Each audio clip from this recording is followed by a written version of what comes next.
يا أيها الذين آمنوا كتب عليكم الصيام كما كتب على الذين من قبلكم لعلكم تتقون أياما معدودات فمن كان منكم مريضا أو على سفر فعدة من أيام أخر وعلى الذين يطيقونه فدية طعام مسكين فمن تطوع خيرا فهو خير له وأن تصوموا خير لكم إن كنتم تعلمون شهر رمضان الذي أنزل فيه القرآن هدى للناس وبينات من الهدى والفرقان فمن شهد منكم الشهر فليصمه ومن كان مريضا أو على سفر فعدة من أيام أخر يريد الله بكم اليسر ولا يريد بكم العسر ولتكملوا العدة ولتكبروا الله على ما هداكم ولعلكم تشكرون وإذا سألك عبادي عني فإني قريب أجيب دعوة الداع إذا دعان فليستجيبوا لي وليؤمنوا بي لعلهم يرشدون أحل لكم ليلة الصيام الرفث إلى نسائكم هن لباس لكم وأنتم لباس لهن علم الله أنكم كنتم تختانون أنفسكم فتاب عليكم وعفى عنكم فالآن باشروهن وابتغوا ما كتب الله لكم وكلوا واشربوا حتى يتبين لكم الخيط الأبيض من الخيط الأسود من الفجر ثم أتموا الصيام إلى الليل ولا تباشروهن وأنتم عاكفون في المساجد تلك حدود الله فلا تقربوها كذلك يبين الله آياته للناس لعلهم يتقون ولا تأكلوا أموالكم بينكم بالباطل وتدلوا بها إلى الحكام لتأكلوا فريقا من أموال الناس بالإثم وأنتم تعلمون يسألونك عن الأهلة قل هي مواقيت للناس والحج وليس البر بأن تأتوا البيوت من ظهورها ولكن البر من اتقى وأتوا البيوت من أبوابها واتقوا الله لعلكم تفلحون وقاتلوا في سبيل الله الذين يقاتلونكم ولا تعتدوا إن الله لا يحب المعتدين وقتلوهم حيث ثقفتموهم وأخرجوهم من حيث أخرجوكم والفتنة أشد من القتل ولا تقاتلوهم عند المسجد الحرام حتى يقاتلوكم فيه فإن قاتلوكم فاقتلوهم كذلك جزاء الكافرين فإن انتهوا فإن الله غفور رحيم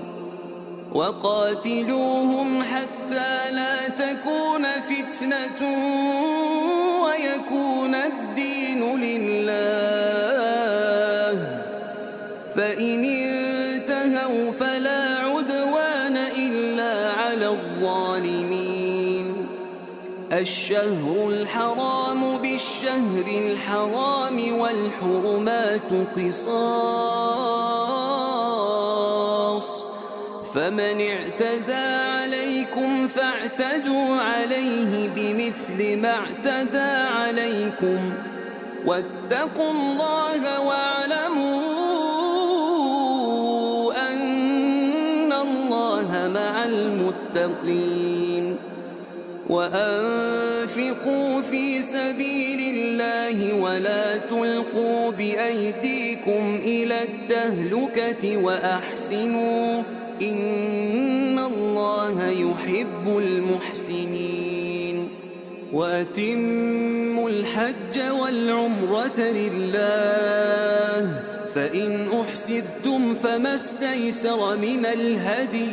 ولا تحلقوا رؤوسكم حتى يبلغ الهدي محله فمن كان منكم مريضا أو به أذى من رأسه ففدية من صيام أو صدقة أو نسك فإذا أمنتم فمن تمتع بالعمرة إلى الحج فما استيسر من الهدي فمن لم يجد فصيام 3 أيام في الحج و7 إذا رجعتم تلك 10 كاملة ذلك لمن لم يكن أهله حاضر المسجد الحرام واتقوا الله واعلموا أن الله شديد العقاب الحج أشهر معلومات فمن فرض فيهن الحج فلا رفث ولا فسوق ولا جدال في الحج وما تفعلوا من خير يعلمه الله وتزودوا فإن خير الزاد التقوى واتقون يا أولي الألباب ليس عليكم جناح أن تبتغوا فضلا من ربكم فإذا أفضتم من عرفات فاذكروا الله عند المشعر الحرام واذكروه كما هداكم وإن كنتم من قبله لمن الضالين ثم أفيضوا من حيث أفاض الناس واستغفروا الله إن الله غفور رحيم فإذا قضيتم مناسككم فاذكروا الله كذكركم آباءكم أو أشد ذكرا فمن الناس من يقول ربنا آتنا في الدنيا وما له في الآخرة من خلاق ومنهم من يقول ربنا الدنيا حسنة وفي الآخرة حسنة وقنا عذاب النار أولئك لهم نصيب مما كسبوا والله سريع الحساب واذكروا الله في أيام